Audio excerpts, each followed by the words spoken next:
तो hello friend, कैसे हैं आप लोग। आशा करते हैं कि आप लोग बहुत ही अच्छे होंगे।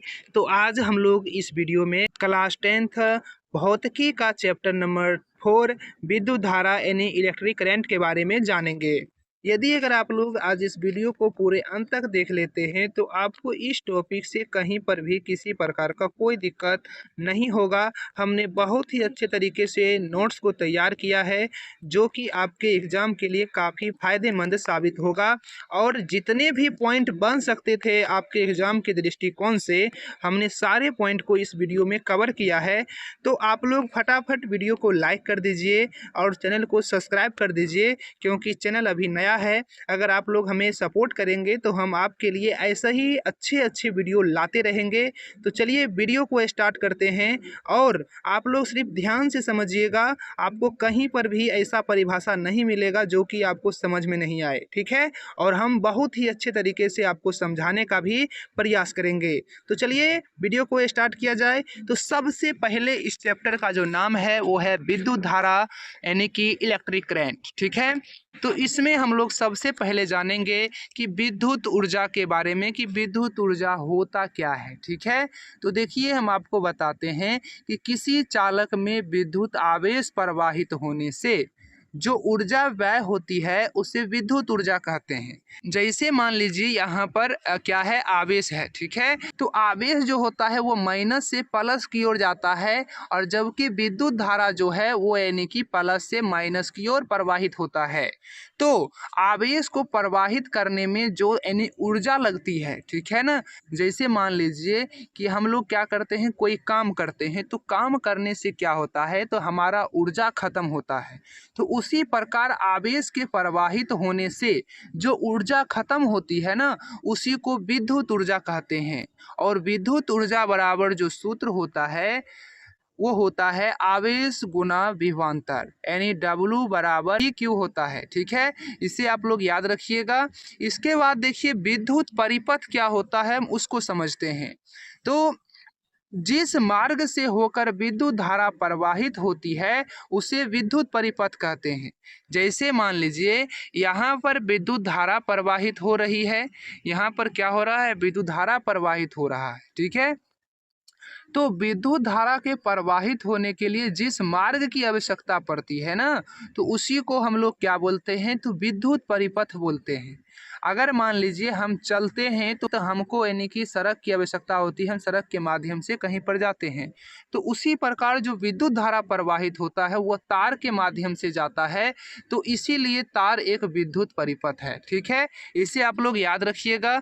इसके बाद अगला नंबर है कि आवेश परमाणु का एक मूल कण होता है।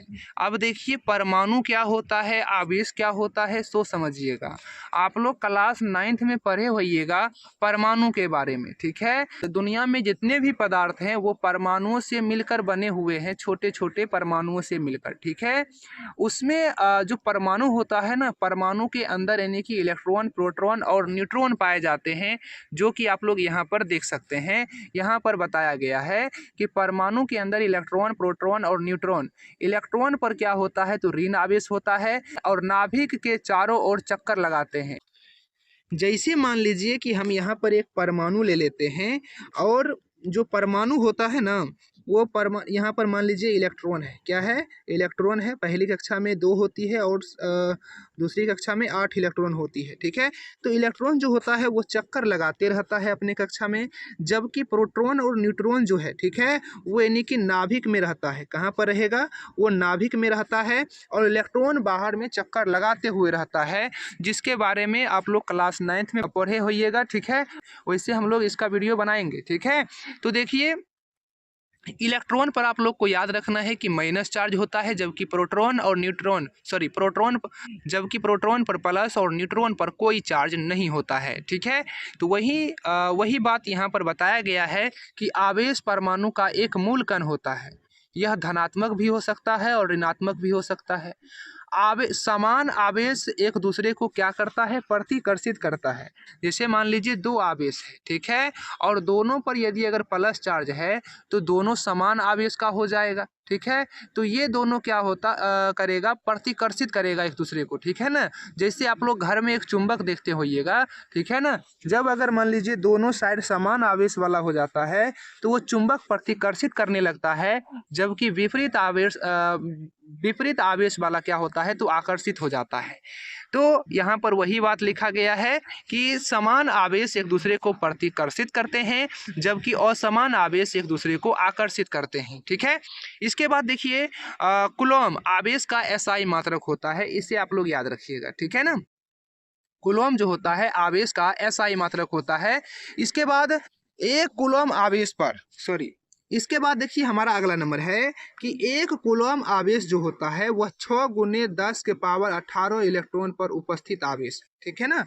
एक कूलॉम अगर हम आवेश की बात करें तो 6 गुने 10 के पावर 18, गिन लीजिए कितना हुआ, उतना इलेक्ट्रॉन पर जो आवेश होता है ना वह एक कूलॉम आवेश के बराबर होता है। इस एक इलेक्ट्रॉन पर आवेश की अगर हम बात करें तो 1.6 यानी कि 1.6 गुना 10 के पावर -19 कूलॉम जो होता है वो आवेश होता है, कि जो कि ऋणात्मक आवेश होता है, ठीक है। इसके बाद देखिए यहाँ पर लिखा गया है कि Q, ठीक है, Q बराबर क्या होगा, Ne हो जाएगा, ठीक है। तो यहाँ पर Q जो है वह कुल आवेश है और N इलेक्ट्रॉनों की संख्या हो जाएगा और E जो हो जाएगा आपका एक इलेक्ट्रॉन पर आवेश हो जाएगा, ठीक है। इसे आप लोग याद रखिएगा। इसके बाद हम बात करें विद्युत धारा। अब देखिए विद्युत धारा होता क्या है, तो किसी विद्युत परिपथ में आवेश के प्रवाह के दर को ही विद्युत धारा कहते हैं।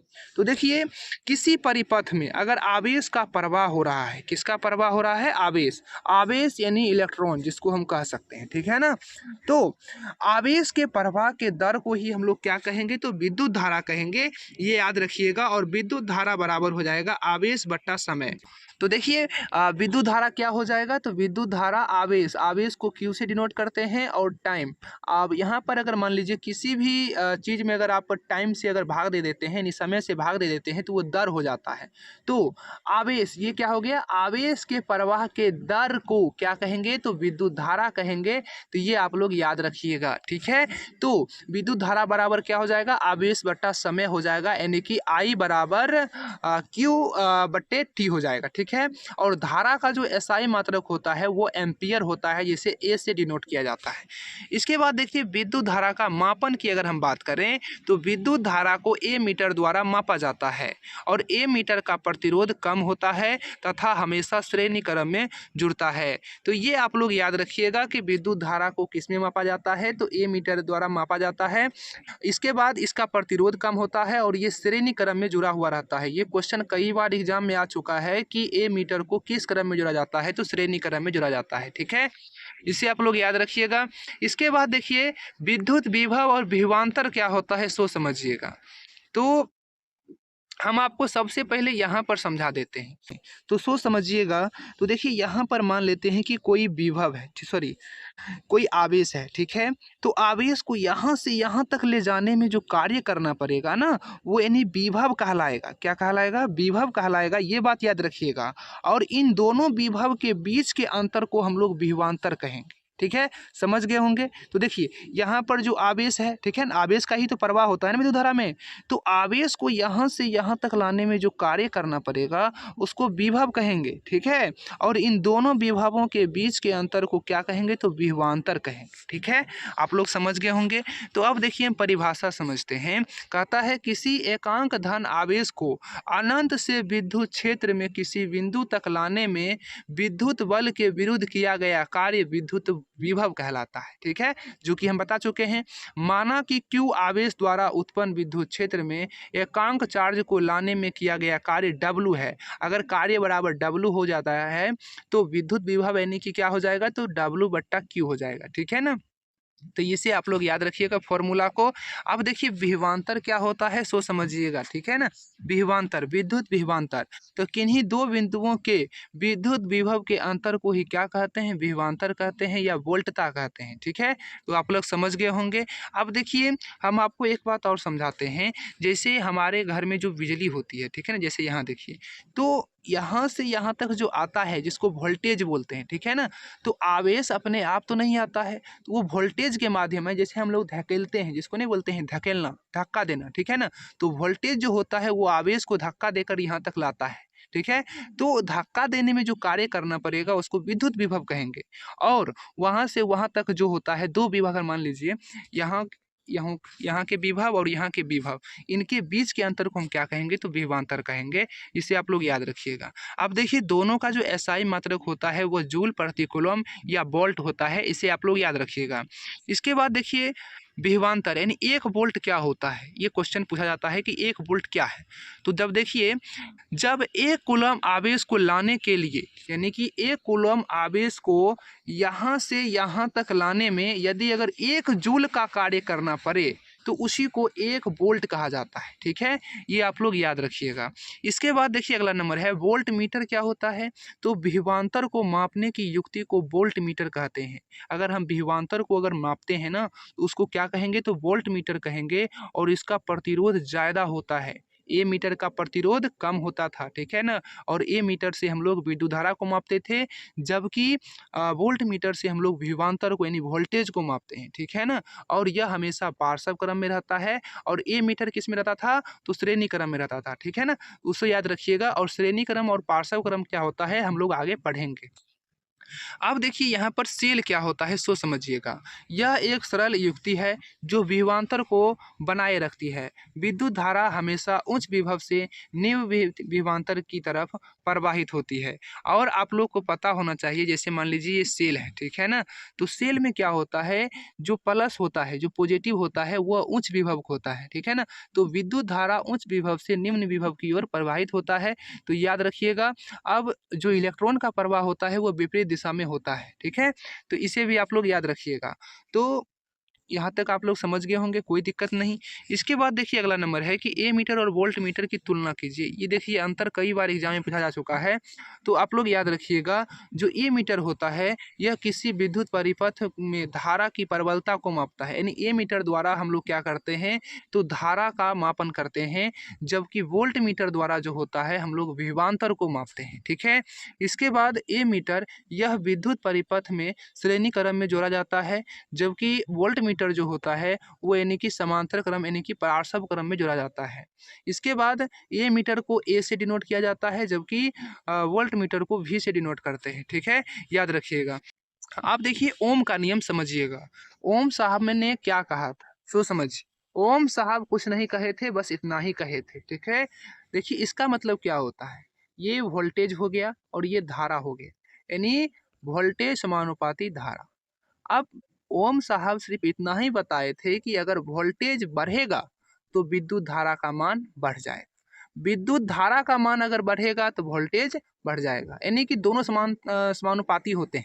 वोल्टेज बढ़ेगा धारा का मान बढ़ेगा, धारा बढ़ जाए तो वोल्टेज, और धारा का मान यदि अगर घट गया तो वोल्टेज भी घट जाएगा, वोल्टेज अगर घट गया धारा का मान घट जाएगा, ठीक है। तो ये आप लोग घर में देखते होंगे कि जब वोल्टेज कम रहता है तो धारा, इसका मतलब है कम प्रवाहित होता है, इसीलिए विद्युत बल्ब जो होता है उतना अच्छा से नहीं जल पाता है, ठीक है। तो देखिए ओम के नियम को आप समझिएगा। तो सबसे पहले हम लोग क्या करते हैं, तो एक तार ले लेते हैं, ठीक है। तो देखिए यहाँ पर कहता है कि स्थिर ताप पर यानी ताप दाब में आप कोई परिवर्तन नहीं कीजिएगा, ठीक है।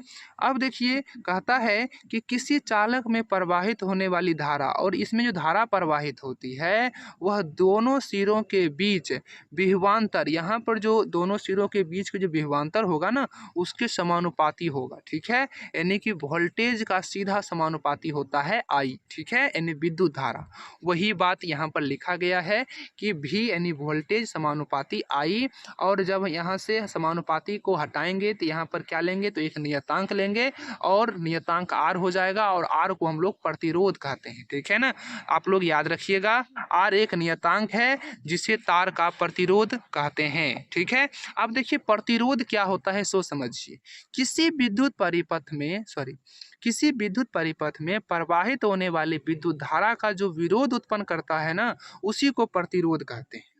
जैसे मान लीजिए कि हम यहाँ पर एक तार ले लिए, ठीक है, तार ले लिए और यहाँ पर क्या करेंगे, एगो बल्ब लगा देंगे, एगो बल्ब लगा देंगे, एगो पंखा लगा देंगे, एगो एसी लगा देंगे। तो ये यानी कि क्या करेगा, तो धारा के कुछ मान को अपनी ओर खींचेगा और रुकावट पैदा करेगा, ठीक है। जैसे मान लेते हैं हम एक चीज़ और, जैसे पानी की धारा बह रही है, ठीक है, पानी की धारा बह रही है ना, अगर मान लीजिए यहाँ पर एक हम पत्थर रख दें बीच में बड़ा सा, तो ये क्या करेगा, तो धारा को रोकने का काम करेगा। तो ये क्या हो जाता है, प्रतिरोध हो जाता है, ठीक है। तो किसी विद्युत परिपथ में प्रवाहित जिस तरह जल धारा बह रहा था और उसमें अगर मान लीजिए हम पत्थर रख देते हैं तो जल धारा में क्या होता है, रुकावट उत्पन्न होता है। उसी तरह जब मान लीजिए किसी परिपथ में अगर विद्युत धारा बह रहा है, ठीक है ना, और उसमें जो विरोध उत्पन्न करेगा ना, उसी को प्रतिरोध कहते हैं, ठीक है। और प्रतिरोध का जो एसआई मात्रक होता है वो ओम होता है। इसे ग्रीक भाषा में यहाँ पर जो चिन्ह दिया गया है उसी चिन्ह से हम लोग डिनोट करते हैं, ठीक है। ओम के नियम के अनुसार जो हो जाएगा, जैसे ओम साहब क्या बताए थे कि V बराबर क्या होगा, आर आई। तो यहाँ से अगर हम R का मान निकालेंगे तो ये I जो है इधर गुना में इधर भाग में आ जाएगा, यानी कि V बट्टे क्या हो जाएगा, I हो जाएगा, ठीक है। तो R बराबर क्या हो जाएगा, वोल्टेज बट्टे विद्युत धारा, ठीक है। तो आप लोग समझ गए होंगे। और यहाँ पर जो इमेज देख रहे हैं यही है ओम साहब, ठीक है, जो इतना लंबा चौड़ा दे दिए हैं और हम लोग का दिमाग खाते हैं। इसके बाद देखिए, 1 ओम बराबर जो होता है 1 वोल्ट बट्टा 1 एम्पियर। अगर आपसे 1 ओम का अगर परिभाषा पूछ दे तो आपको बताना है कि जब परिपथ में 1 एम्पियर की धारा प्रवाहित हो रही हो तथा विभवांतर यदि 1 वोल्ट का हो तो क्या कहेंगे, तो प्रतिरोध 1 ओम का कहलाता है, ठीक है ना। यानी कि किसी विद्युत परिपथ में 1 एम्पियर की धारा बहनी चाहिए, ठीक है, कितना, 1 एम्पियर की, और उसका वोल्टेज कितना होना चाहिए, तो 1 वोल्ट का होना चाहिए, ठीक है। तब इसमें जो प्रतिरोध उत्पन्न होगा ना वो 1 ओम के बराबर होगा, ठीक है, समझ गए होंगे। इसके बाद देखिए प्रत्यवर्ती प्रतिरोध क्या होता है, सो समझिए। स्रोत की वोल्टता में बिना कोई परिवर्तन किए परिपथ की विद्युत धारा को नियंत्रित करने के लिए उपयोग किए जाने वाले अवयव को प्रतिवर्ती प्रतिरोध कहते हैं। जैसे अगर मान लीजिए कोई यानी कि हमारे घर में मशीन है, ठीक है ना, उसको यानी कि बहुत ज़्यादा या कम वोल्टेज चाहिए, तो वो क्या करता है, तो यानी कि धारा वोल्टेज में कोई हम लोग यानी कि तार में कोई परिवर्तन नहीं करते, बल्कि एक ऐसी युक्ति का प्रयोग करते हैं जो वोल्टेज को घटाते या बढ़ाते रहता है, ठीक है ना।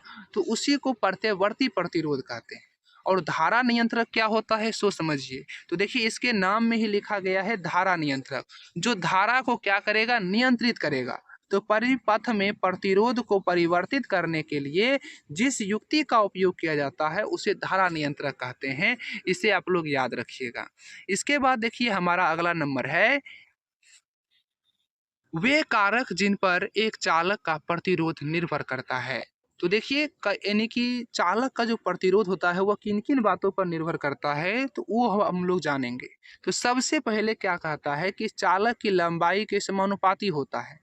अगर मान लीजिए तार बहुत लंबा ले लेंगे तो जितना लंबा तार लेंगे उतना ज़्यादा प्रतिरोध होगा, यानी कि आर समानुपाती क्या हो जाएगा, तार की लंबाई हो जाएगी, ठीक है। यानी जितना लंबा तार लेंगे उतना ज़्यादा प्रतिरोध रहेगा, लंबाई बढ़ाएंगे प्रतिरोध बढ़ेगा, ठीक है, आप लोग समझ गए होंगे।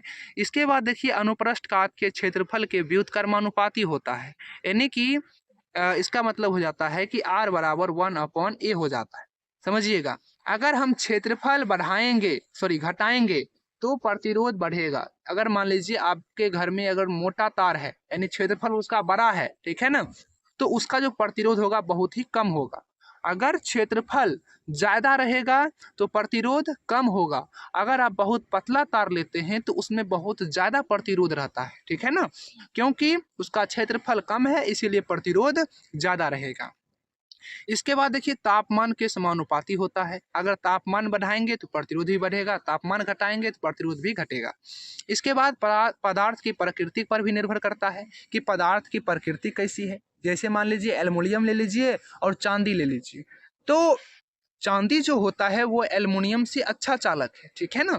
तो चांदी में प्रतिरोध कम होता है जबकि एल्युमिनियम में ज़्यादा होता है, इस बात को आप लोग याद रखिएगा, ठीक है।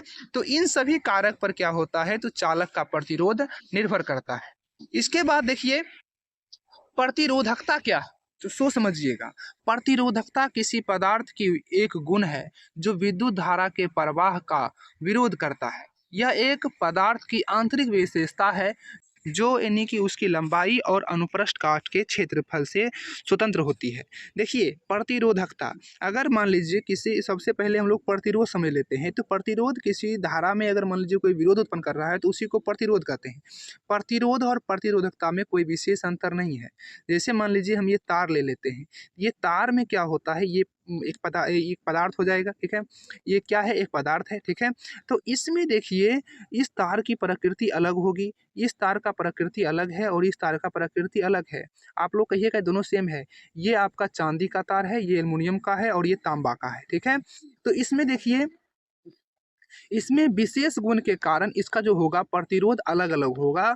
तो जो प्रति यानी कि विशेष गुण के कारण जो प्रतिरोध होता है ना, उसी को प्रतिरोधकता कहते हैं। क्या कहेंगे, प्रतिरोधकता कहेंगे।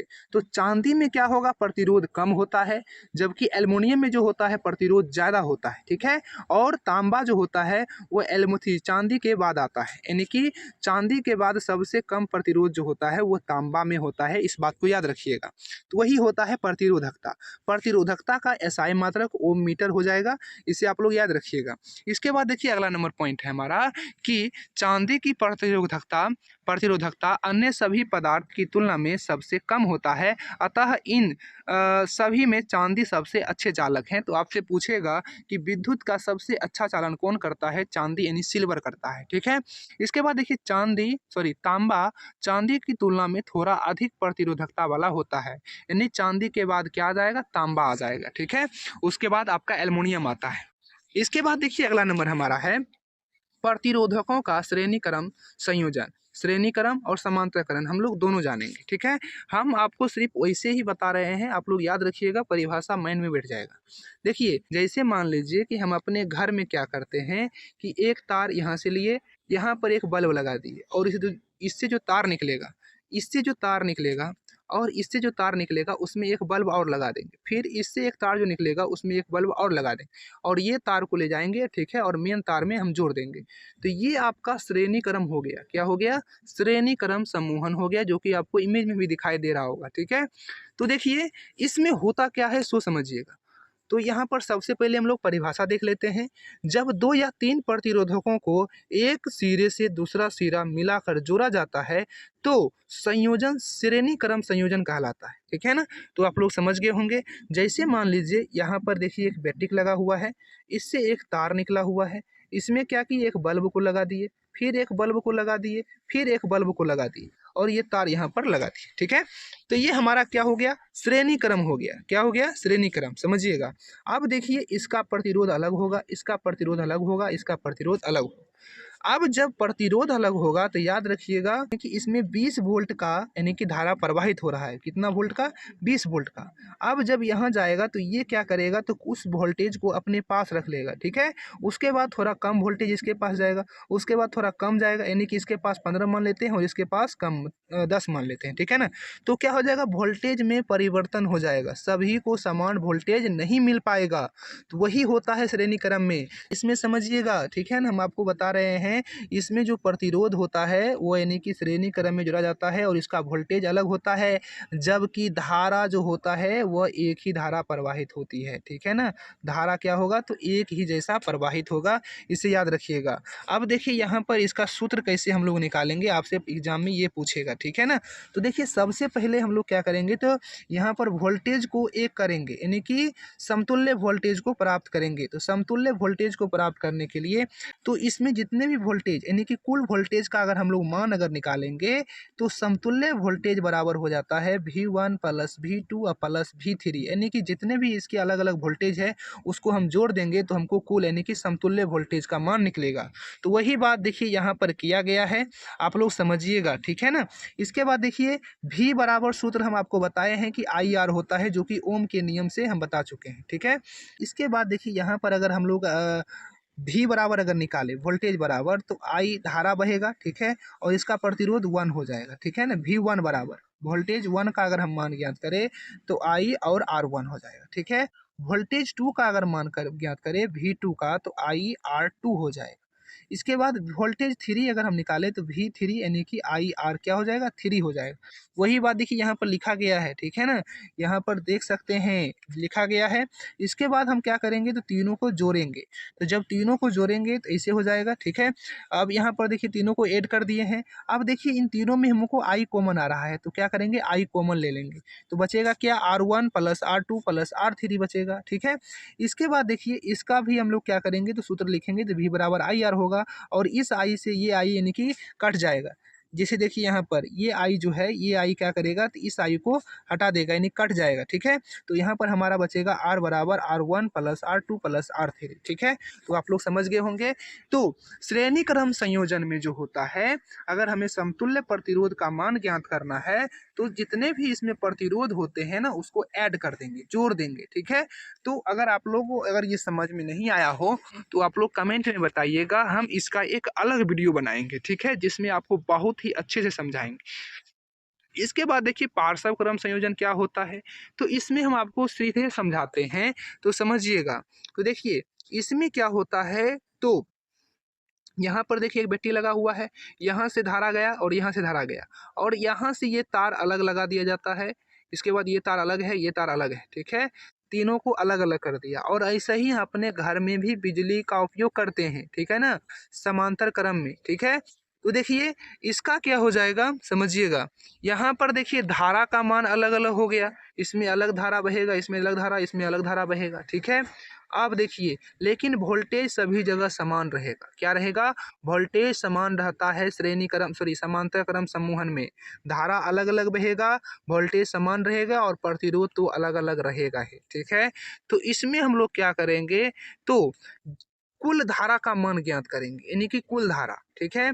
तो यहाँ पर कुल धारा का मान ज्ञात करने के लिए जितने भी यहाँ पर यानी कि तार लेंगे तो उन सभी के धारा को क्या करेंगे तो ऐड कर देंगे, जोड़ देंगे, ठीक है। तो आप लोग को पता होना चाहिए कि V बराबर IR होता है, तो यहाँ से अगर हम I बराबर निकालें तो क्या हो जाएगा V बट्टे R हो जाएगा, ठीक है। तो वही बात देखिए यहाँ पर लिखा गया है, वही बात देखिए यहाँ पर लिखा गया है, समझिएगा। V बट्टे R हो जाएगा, V बट्टे R1, V बट्टे R2, V बट्टे R3, ठीक है। अब यहाँ पर देखिए सभी में V कॉमन आ रहा है, तो V को क्या कर दिया है कॉमन ले लिया है। अब ये V क्या करेगा, ये V से ये भी कट जाएगा, तो बचेगा 1/R3। यहाँ पर जो यानी कि कुल आर यानी कुल प्रतिरोध का जो मान निकलेगा वो निकलेगा 1/R1 plus 1/R2 plus 1/R3, ठीक है। तो यहाँ तक आप लोग समझ गए होंगे। इसके बाद देखिए इसमें यानी कि कुछ अंतर पूछता है परीक्षा में, ठीक है ना, कि श्रेणी क्रम और समांतर क्रम में अंतर बताइए। तो सबसे पहले याद रखिएगा जो यानी कि श्रेणी क्रम समूहन होता है इसमें धारा यानी कि एक समान रहता है और वोल्टेज अलग अलग रहता है, जबकि पार्श्व क्रम में क्या होता है तो इसमें याद रखना है आपको, जो यानी कि वोल्टेज होता है वह समान रहता है जबकि धारा अलग अलग बहता है, ठीक है। इसके बाद देखिए इसमें कहता है कि समतुल्य प्रतिरोध का अगर मान यानी कि कुल प्रतिरोध का अगर आपको इसमें मान ज्ञात करना है तो क्या कीजिए, तो R1 प्लस जितने भी प्रतिरोध है उसको जोड़ दीजिए, ठीक है। ये हो जाएगा आपका कुल प्रतिरोध। जबकि आपको पार्श्व क्रम में यदि अगर मान लीजिए कुल प्रतिरोध का मान ज्ञात करना होगा तो आप व्युत्क्रम में ज्ञात कर सकते हैं, बराबर क्या हो जाएगा 1/R1 plus 1/R2 plus 1/R3, इस तरह से। इसके बाद समतुल्य प्रतिरोध का मान प्रत्येक प्रतिरोध के मान से अधिक होता है, यानी कि देखिए इसमें क्या हो जाएगा, जो समतुल्य प्रतिरोध का यानी कि कुल अगर R का जो मान निकलेगा वह बाकी जितने भी R हैं इनसे क्या हो जाएगा तो ज़्यादा होता है, ठीक है ना। इन सभी से क्या होता है, इस R का मान ज़्यादा होता है, ठीक है। लेकिन इसमें ये विपरीत हो जाता है कि इसमें जो होगा ना कुल आर का मान वो यानी कि सभी आर से क्या हो जाएगा, सभी प्रतिरोध से छोटा होता है, ठीक है। ये बात याद रखिएगा, कम होता है। इसके बाद इसमें देखिए क्या होता है श्रेणी क्रम में, अगर मान लीजिए इसमें एक भी अगर परिपथ में कहीं से अगर मान लीजिए जैसे मान लीजिए यहाँ पर बल्ब लगा हुआ है, यहाँ पर बल्ब लगा हुआ है, यहाँ पर बल्ब लगा हुआ, अगर एक भी अगर मान लीजिए बल्ब को अगर हम हटा देंगे, ठीक है ना, विद्युत परिपथ से अगर हटाएंगे तो ये रास्ता बंद हो जाएगा, ठीक है। और बाकी बात जितने भी बल्ब हैं वो नहीं जलेंगे, चाहे आप यहाँ पर कीजिए, चाहे यहाँ पर कीजिए, चाहे यहाँ पर कीजिए, क्योंकि ये तार जो होता है वह किसी बैटरी से कनेक्ट होता है। अगर यहाँ पर एक भी बल्ब अगर खराब हुआ तो ये आपका सारा बल्ब बंद हो जाएगा, ठीक है। इसीलिए हम आप लोग अपने घर में क्या करते हैं, तो बल्ब को समांतर क्रम में जोड़ते हैं कि अगर एक बल्ब खराब भी हो जाए दूसरा बल्ब जलता रहे। ठीक है, इसके बाद देखिए इसमें कहता है कि जो प्रतिरोध होता है इसमें यानी कि एक परिपथ अगर टूट भी जाएगा दूसरा परिपथ यानी कि खराब नहीं होता है, इसे आप लोग याद रखिएगा। इसमें देखिए क्या कहता है कि किसी एक प्रतिरोधक का प्रतिपथ से हटा दिए जाने पर बचे हुए अन्य प्रतिरोधकों में धारा प्रवाहित होती रहती है, इसमें कोई परिवर्तन नहीं होता है। इसके बाद देखिए अगला नंबर है, समझिएगा, श्रेणी क्रम संयोजन की तुलना में पार्श्व क्रम संयोजन लाभ। तो देखिए श्रेणी क्रम संयोजन में जब एक अवयव खराब हो जाता है तो परिपथ टूट जाता है तथा कोई भी अवयव काम नहीं करता है।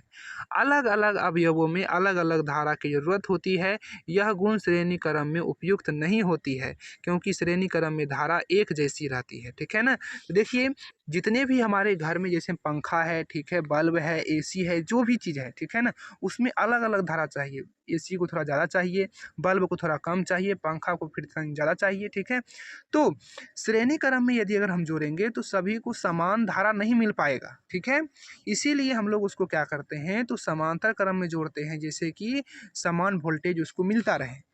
लेकिन ये गुण यानी कि श्रेणी क्रम में उपलब्ध नहीं होता है। और श्रेणी क्रम में अगर एक जगह परिपथ अगर टूट गया तो पूरा बल्ब यानी बंद हो जाता है, पूरा यानी कि विद्युत धारा का प्रवाह होना ही क्या हो जाता है तो बंद हो जाता है। इसीलिए हम लोग कह सकते हैं कि श्रेणी क्रम से अच्छा क्या होता है तो पार्श्व क्रम होता है और इसका प्रतिरोध भी क्या होता है कम होता है।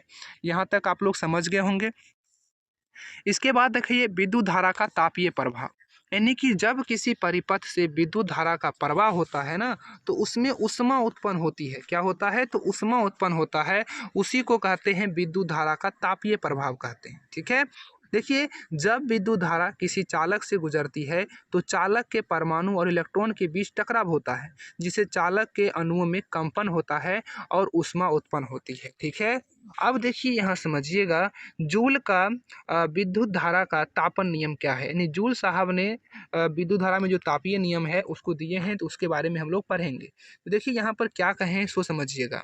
तो देखिए कहते हैं कि किसी चालक में विद्युत धारा प्रवाहित करने पर उत्पन्न ऊष्मा जो होता है ना वह धारा के वर्ग के समानुपाती और चालक के प्रतिरोध और समय के क्या होता है समानुपाती होता है। यानी कि कहता है जैसे मान लीजिए हम H ले लेते हैं, ठीक है ना, कि किसी विद्युत परिपथ में जो उत्पन्न ऊष्मा है वो H है। ठीक है, तो ये क्या हो जाएगा तो धारा के वर्ग के समानुपाती होगा, वर्ग यानी स्क्वायर करेंगे तब इसके बराबर होगा। उसके बाद R और T जो होता है वो डायरेक्टली यानी समानुपाती होता है किसका तो हीट का, यानी कि विद्युत धारा के तापीय प्रभाव का। ठीक है, तो इसमें यही बताया गया है कि जो विद्युत धारा का तापीय प्रभाव, तो इसमें यही बताया गया है कि जब विद्युत धारा प्रवाहित होती है तो उसमें जो उत्पन्न ऊष्मा होती है ना वो विद्युत धारा के वर्ग के समानुपाती होती है, जबकि प्रतिरोध और समय का डायरेक्ट समानुपाती होता है। ठीक है ना, यहाँ पर आप लोग इसका गणितीय रूप देख सकते हैं। ठीक है, इस प्रकार से हम लोग प्रदर्शित कर सकते हैं। और जहाँ H जो है वह ऊष्मा का मात्रक है, I जो है धारा का मात्रक है, R जो है प्रतिरोध का और T जो है समय का मात्रक है। ठीक है, इसके बाद देखिए विद्युत बल्ब का तंतु टंगस्टन से बना होता है। जो विद्युत बल्ब का जो फिलामेंट होता है ना यहाँ पर देख रहे हैं, ठीक है ना, तो ये जो होता है वह टंगस्टन का बना हुआ रहता है, क्योंकि टंगस्टन का गलनांक बहुत अधिक होता है कि यानी बहुत ज़्यादा ताप पर ये गलता है। और इसमें क्या होता है कि प्रतिरोध ज़्यादा होता है जिसके कारण ये लाल हो जाता है, इसीलिए हम इसका उपयोग बल्ब में करते हैं। ठीक है ना, और बल्ब में याद रखिएगा नाइट्रोजन और आर्गन जैसी अक्रिय गैस भरने से फिलामेंट का ऑक्सीकरण और वाष्पीकरण रुक जाता है, जिससे बल्ब का जीवन काल बढ़ जाता है। ठीक है ना, तो जो बल्ब होता है ना उसमें आर्गन और नाइट्रोजन गैस भरी जाती है, खास करके आर्गन। ठीक है ना, क्योंकि ये अक्रिय गैस है, किसी भी गैस के साथ अभिक्रिया नहीं करता है, इसीलिए क्या होता है तो ये लंबे समय तक टिक जाता है। ठीक है ना, यदि अगर ये ऑक्सीजन के संपर्क में आ गया तो जल्दी ही टूट जाएगा। इसके बाद देखिए हमारा है विद्युत शक्ति। समझिएगा, किसी विद्युत परिपथ में जिस दर से विद्युत ऊर्जा हस्तांतरित होती है उसे यानी विद्युत शक्ति कहते हैं। इसका SI मात्रक वाट होता है, ठीक है, जिसे W से डिनोट किया जाता है। अब हम लोग समझते हैं इसके फॉर्मूला को। ठीक है ना, इतने सारे जो फॉर्मूला है वह कहाँ से आए और कैसे बने, हम लोग सारे फॉर्मूले को डिस्कस करेंगे। समझिएगा, तो देखिए सबसे पहले आपको पता होना चाहिए कि P यानी कि ये होता है पावर, यानी विद्युत शक्ति को हम लोग किससे डिनोट करते हैं, तो P से करते हैं। और यहाँ पर कहा गया है कि विद्युत ऊर्जा के व्यय को, तो विद्युत ऊर्जा को हम लोग क्या करेंगे, W से डिनोट करेंगे, और दर मतलब समय से हम लोग भाग देंगे, तो P बराबर हो जाएगा W/T हो जाएगा। ठीक है, तो यहाँ तक आप लोग पहला फॉर्मूला आप लोग समझ गए होंगे। इसके बाद देखिए दूसरा में क्या कहता है, तो इसके बाद देखिए हम लोग क्या करेंगे, तो पहले फार्मूला से ही दूसरे फार्मूला का हम लोग निर्माण करेंगे। तो देखिए क्या कहता है, तो समझिएगा, आपको पता होगा कि V बराबर जो होता है वो W/Q होता है। ठीक है, अब इस Q को अगर जब हम इधर लाएंगे तो VQ हो जाएगा। तो अब हम लोग क्या करेंगे, जहाँ पर W है ना वहाँ पर VQ रखेंगे। ठीक है, तो देखिए यहाँ पर वही किया गया है, यानी कि W के जगह पर VQ को रख दिया गया है। ठीक है, अब देखिए यहाँ से एक फार्मूला और बनेगा, समझिएगा। तो देखिए I बराबर जो होता है वो होता है Q/T, यानी कि Q मतलब हो जाएगा आवेश और T मतलब समय। ठीक है, तो Q/T होता है I बराबर, यानी विद्युत धारा बराबर फार्मूला होता है। तो अब हम लोग क्या करेंगे, तो यहाँ पर देखिए दिखाई दे रहा होगा Q/T। ठीक है ना, तो Q/T के जगह पर हम लोग क्या करेंगे, तो I रख देंगे, और ये V है तो V लिख देंगे, यानी कि P बराबर एक सूत्र निकल गया VI। ठीक है, तो ये कैसे निकला आप लोग समझ गए होंगे। इसके बाद देखिए आपको पता होगा, यहाँ पर देखिए V बराबर, सबसे पहले लिख लेते हैं P बराबर VI। अब जो V बराबर फार्मूला होता है वो होता है आपका IR। क्या होता है, IR। अब यहाँ से देखिए 2I हो गया, तो इसको हम ऐसे लिख सकते हैं P बराबर I²R। ठीक है, तो यही हुआ अगला फॉर्मूला, जैसे यहाँ पर आप लोग देख रहे हैं, सबसे नीचे में आपको दिखाई दे रहा होगा यहाँ पर। ठीक है, तो समझ गए कैसे फॉर्मूला बना। इसके बाद देखिए समझिएगा, हम आपको ओम के नियम में समझाए थे कि जो V होता है वो समानुपाती I का होता है, तो V बराबर IR हो सकता है। ठीक है, यही बताए थे। जब यहाँ पर जो ये है समानुपाती का चिन्ह, ठीक है, इसको हटाएंगे तो एक नियतांक लेंगे जो कि R है। ठीक है, अब देखिए यहाँ पर हमको क्या करना है, तो I बराबर अगर फॉर्मूला निकालना है तो V/R हो जाएगा बराबर I हो जाएगा। तो I का जो फॉर्मूला निकलेगा वो निकलेगा V/R, समझिएगा। तो अब हम लोग क्या करेंगे, तो जहाँ पर यहाँ पर देखिए I है ना, तो I के जगह पर V/R रखेंगे। ठीक है, वही देखिए यहाँ पर पुट किया गया है, जहाँ पर I था ना, यहाँ पर देखिए I था, I का स्क्वायर है, तो I के जगह पर V/R रखकर उसका स्क्वायर कर दिया गया है। ठीक है, तो वहाँ यहाँ पर आप लोग देख रहे हैं, जब इसका स्क्वायर करेंगे तो V²/R², एक R से एक R कट जाएगा। ठीक है ना, तो यहाँ पर बच जाएगा V²/R, तो ये भी एक फॉर्मूला बन जाएगा। ठीक है, तो कुल मिलाकर विद्युत शक्ति का जो मेन फार्मूला होता है वो तो या VI हो सकता है, या I² हो सकता है, या V²/R हो सकता है। ये आपसे एग्जाम में पूछता है, ठीक है, ऑब्जेक्टिव में पूछता है। आपको क्या करेगा, तो ऑप्शन में ये तीनों ऑप्शन दिखाई देगा आपको। ठीक है, और एक अन्य ऑप्शन भी दे देगा, और आपसे पूछ देगा कि इनमें से कौन विद्युत शक्ति बराबर नहीं होगा। ठीक है, तो आप लोग अगर इन तीनों को पहचाने रहिएगा तो इन तीनों ऑप्शन को साइड कर देना है, और जो अन्य होगा उसमें टिक लगा कर आइएगा, आपका आंसर सही हो जाएगा। ठीक है, आप लोग समझ गए।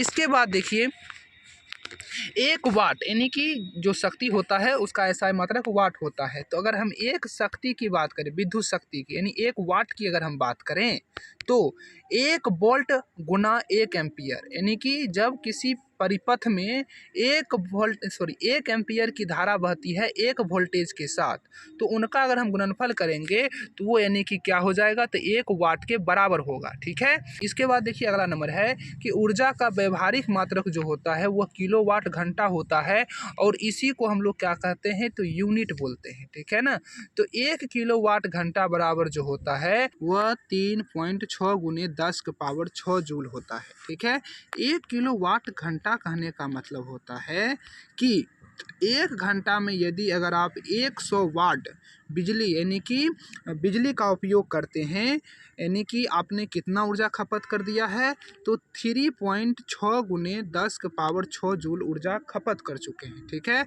तो उसी को 1 किलोवाट घंटा बोला जाता है, जिसको हम लोग क्या कहते हैं, तो यूनिट कहते हैं। ठीक है ना, और 1 यूनिट बराबर एक यानी कि BOT यूनिट होता है, जिसको 1 किलोवाट घंटा बोल सकते हैं। और 1 किलोवाट घंटा में कितना जूल ऊर्जा खपत होता है, तो 3.6 × 10⁻6 जूल होता है। ठीक है।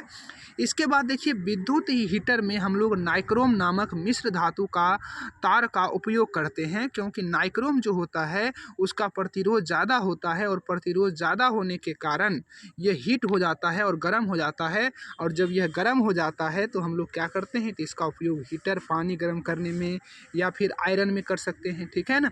तो यह मिश्र धातु मुख्य रूप से निकेल और क्रोमियम से बनी होती है। तो ये आपसे पूछता है कि जो नाइक्रोम होता है ना, वह किन किन धातुओं से मिलकर बना है। तो आप लोग याद रखिएगा, निकेल और क्रोमियम से मिलकर बनी होती है।